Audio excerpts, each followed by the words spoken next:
Hi everybody, today I'm working on a 2003 Mini Cooper S. This car needs a new shifter cable. And the way I know it needs a new shifter cable is it's kind of spongy when I put it into some of the gears. So I removed the airbox, and then under the airbox you can see the shifter cables attached to the top of the transmission.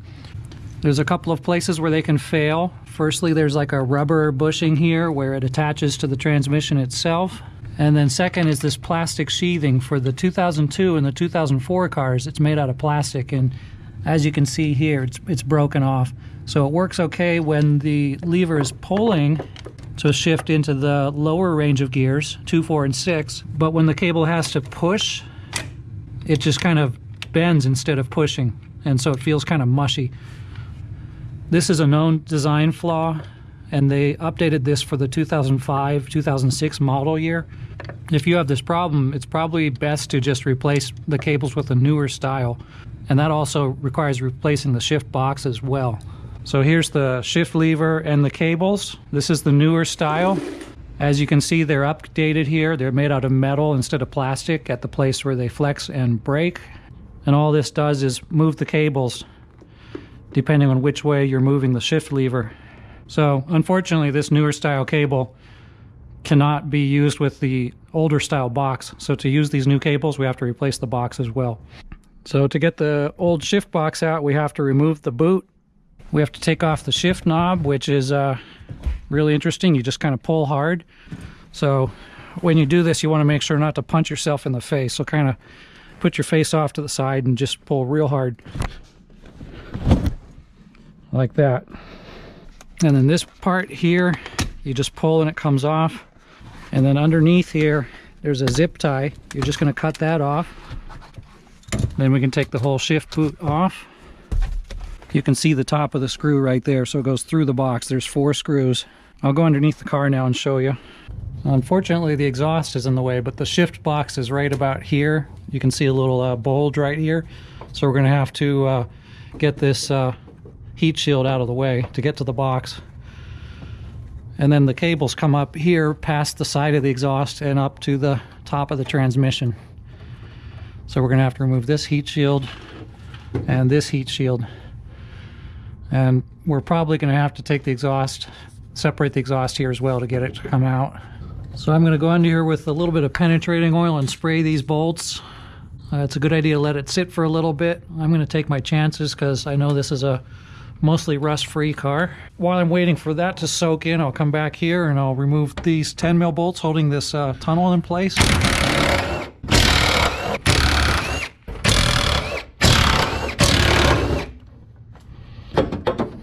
We don't need to take the exhaust out completely, but we do need to lower it a little bit. So I've taken off the tunnel here, and when I remove these 15mm bolts, that should give us enough room to push the exhaust back and let it kind of drop down. I'm going to also use a 10mm wrench to remove these little flat washer nuts here. There's about 3 of these. And then up in the front here, there's going to be a couple of 8mm bolts as well behind the header. So I'm going to grab a slightly less powerful wrench, remove these.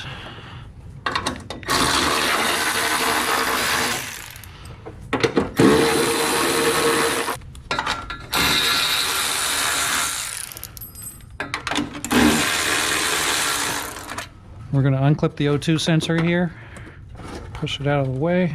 We'll grab the 15mm socket and put it in here, and I'm going to use a section of cheater pipe and put it pushing firm but gentle, and there we go. It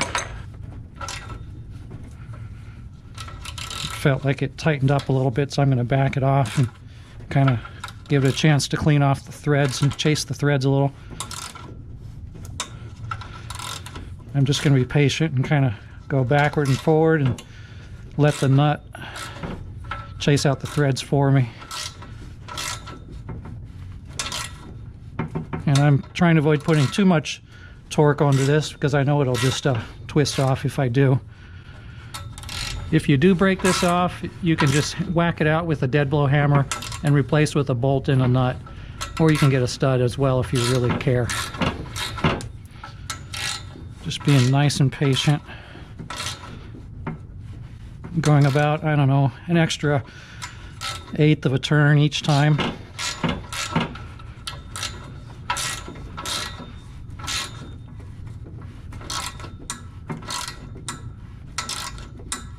go. The threads aren't resisting as much, so I can just continue to take the nut off completely now. That just saved me probably a half an hour. Okay, let's do the second bolt and see if we're as lucky or not. There we go. This one is much better. It feels really good. Probably because it's higher. I'll switch over to my Milwaukee tool to make it go quicker. Okay, not bad. So we got 2 out of 2.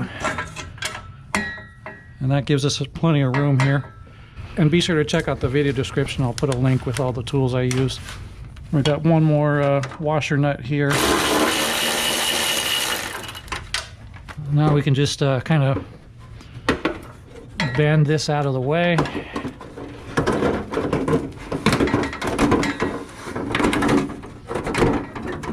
Don't be afraid to bend it a little bit. Yeah, and we're gonna have to take this bolt off, and then we can slide the tunnel completely out. Okay, let's slide the tunnel back now. So we can see the box now. It looks like it's still, heat shield's still in the way a little bit, so I gotta back it up a little more. There we go. Don't be afraid to bend it and manhandle it a little bit. Okay, so now we can see the box completely. So I'm gonna unscrew these Torx 40 bolts. There's 4 of them. All right, I think it's clipped in from the top, so there we go. Pull it and it pops out. So there's the box. Tug a little bit and it comes right out. There we go. Up front here you can see there's a couple of grommets where it's attached to the body. So I'm just gonna grab from both sides and kind of pull down and it should come out. 1 to go. There we go. Looks like I should be able to slide these backward without removing this heat shield completely. So we'll go back up to the top of the car and disconnect them from the transmission. Okay, so first you're going to want to separate these from the transmission, these little ball joint thingies. I found a 45-degree bent nose, needle nose pliers works pretty good for this. You just kind of shove in like this and then push up and it pops right off. Same thing for the other one. Just gonna get under there and pry. And then next we have to push these plastic bushings out of the bracket here. And they're held in by a couple of metal clips. So what I do is take a couple of screwdrivers and push the clips from each side. And then I use a pry bar and pry up and it slides right out. And we'll do the same for the other side.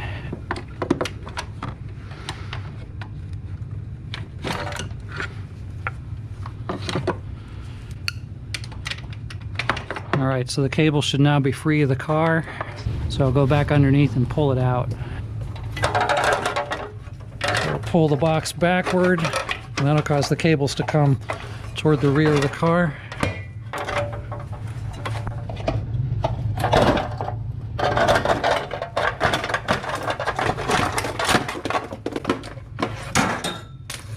There we go. So we can see the difference now between the two parts. We got an upgraded box and much better cable ends. All right, we'll put this one in. Assemble in reverse order. I'm just going to bend this heat shield out of the way completely and then we'll restore it when the cables are in.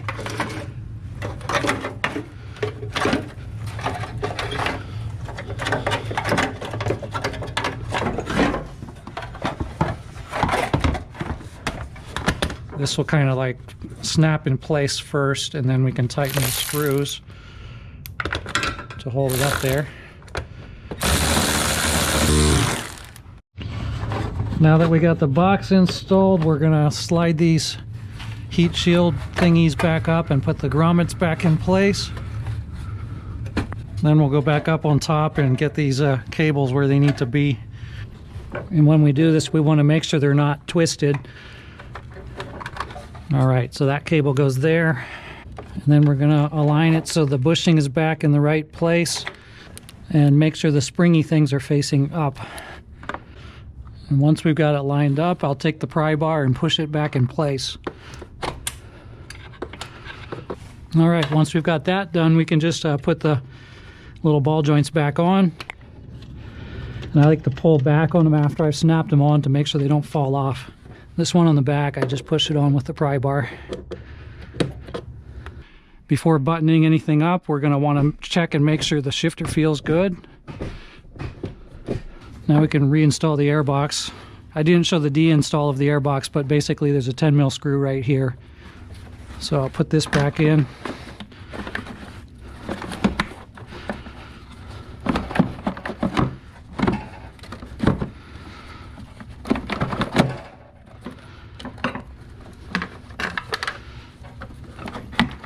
The battery cable is kind of the most fidgety part, probably.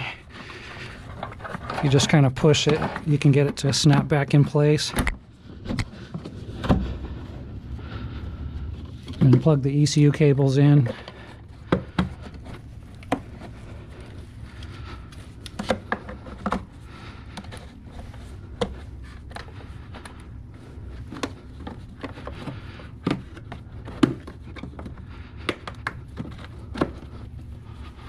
Grab the snorkel.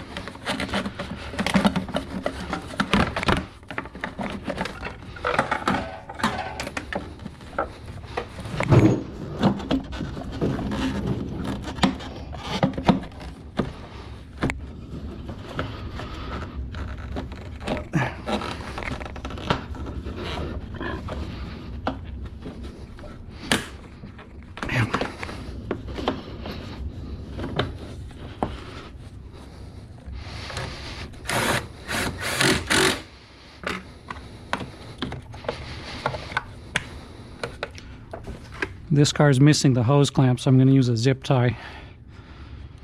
That's what it came into the shop with. Alright, we'll go back under the car and reassemble the heat shield and the exhaust. Alright, now we'll get the exhaust line back up again, and it's okay to reuse this flange gasket unless you damaged it. It's easiest if you tighten the bottom one first. Finish tightening up. These should be pretty tight. And then finally we install the 6 10mm bolts holding the heat shield in place. Okay, so we got no leftover bolts, so that's all the work for under the car. Then we're going to put the shift boot back over. We're going to bring it down to about, we're going to bring it down so it's on this plastic bushing. Grab a zip tie.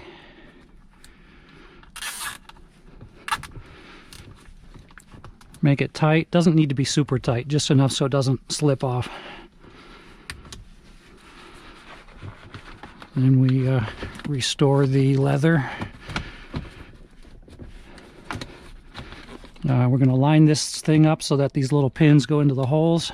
And one of the holes is bigger than the other one, so if it doesn't want to go, you've probably got it turned around backward. Then just press down and it snaps in place. And to put the shift knob back on, we just make sure it's lined up the right way and smack it. So that's all there is to it. That's how to replace the shifter cables on a Generation 1 Mini Cooper S. Let me know if you have any questions in the comment section. Be sure to check out the video description for the tools I use for this job. Click subscribe and thanks for watching. Bye-bye.